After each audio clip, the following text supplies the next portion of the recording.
47 days na lang, Pasko na mga kapuso. Kumusta na ang inyong Christmas shopping? Naku, dapat inuunti-unti nyo na po ang mga pang-aginaldo nyo para hindi kayo mahihirapan pag sobrang lapit na ng Pasko. Pero wag po kayo mag-alala dahil ngayong umaga, mga patok na pang-regalong less than 100 pesos ang ibibida namin sa inyo. Talaga ha, less than 100 pesos. At kaugnay po niyan, kasama namin si Miss May Rodrigo, isang personal gift shopper. Good morning, May. Good morning. Okay, talagang less than 100 itong mga to 100 and below. Less than 100. Less talaga ng 100. Less than 100. Okay, sige, sige, may sukli sige. ka pa. Gaano ba kahalaga ang pagbabudget kapag pag Christmas? Napakahalaga ngayon na tumataas na yung presyo ng mga bilihin, di ba? Kailangan natin mag-budget habang maaga pa. Oo, at usually kapag papalapit na yung Pasko, lalong nagmamahal at mapapamahal ka. So, mas maganda ngayon palang ipon-ipunin nyo na.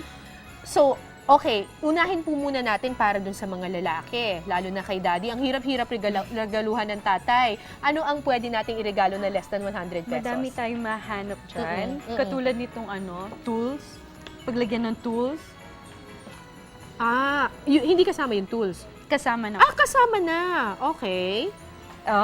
Ito naman para sa mga techie na daddies. Mga camera pouch or bags. Okay.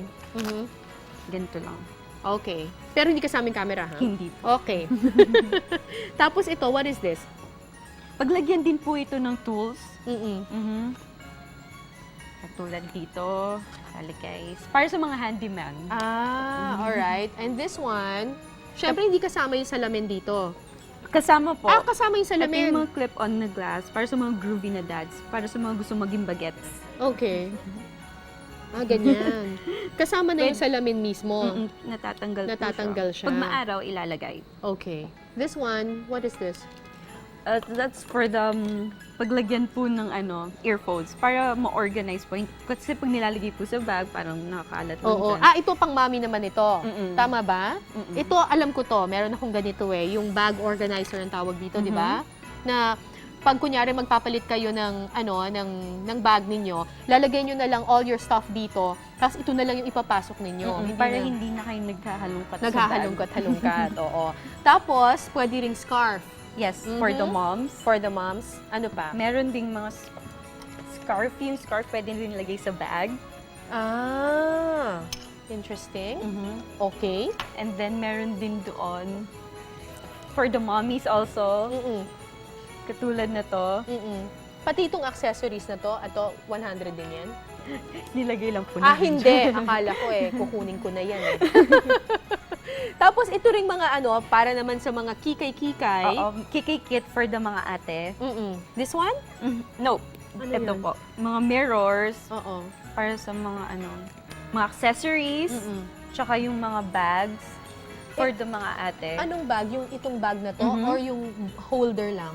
Even the holder. Less than 100 lahat yan. Less than 100 lahat? Ito yung favorite ko, yung dumbbell na lalagyan ng tubig.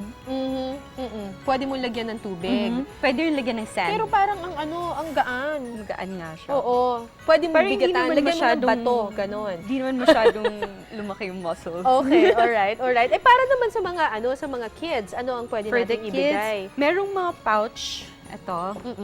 Siyempre, dun sa mga magbibigay ng wallet, kailangan maglagay na rin kayo ng aginaldo sa loob. Okay. Ito mga 100 din ito. Okay. Less than 100. Alright. Ano to? Face massager. Face massager. Paano? Ginaganon? Ganon. Gaganunin mo. Sarap po. Okay to Para po kay kuya yan. Para kay kuya to. Hindi kasama yung shades. Kasama rin po. Kasama na rin. Wow. Talaga ha? Ang dami. 100 lang to? Less than. Less than pa. Ano naman ito mga makukulay na mga... Ito naman po para sa mga lola at lolo. Okay. Lolo at lola. Okay. Ano naman yan? Parang ang complicated.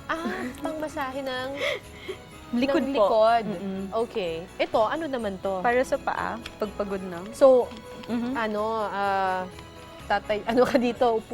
Pag nakaupo, igaganon. Okay, alright. And this one, para saan ito? Para po sa mga aso. Para sa mga aso? Pag iwawak niyo po sila sa park, dadalhin niyo lang po, tapos may pag-inuman na po sila. Paano? Ganyan. Kasi ipe-press mo na lang Tutulo siya ng na lang gano'n. po siya, Tutulo oo. na lang siya. Kasi di ba minsan kunyari walk tayo ng ating mga aso, tapos hindi naman tayo makapagdala nung yung mismong inuman yung nila. water Ang dish gagawin nila. natin, parang jug na ganito. Ang problema, paano mo papainumin yung aso noon? So ito, meron na siyang, pag binuksan mo, ay, ano ba yan? May tubig na talaga. Oo. Ito na lang isa na walang tubig para hindi tayo mabasa. So pag binuksan mo siya, para siyang may dish doon. Tapos ipe-press mo lang siya, may lalabas na siyang tubig. Oo, Tapos pwede na ditong uminom yung inyong aso. Interesting. Very, very interesting. So ano ang dapat tandaan ng mga tao kapag bumibili sila ng regalo ngayong Pasko? Unang-una, gumawa po tayo ng listahan Mm-mm. para po hindi, yung bibili lang natin, yung kailangan natin, yung Mm-mm. kung ano yung nasa listahan. Mm-mm. Gumawa po tayo ng budget Mm-mm.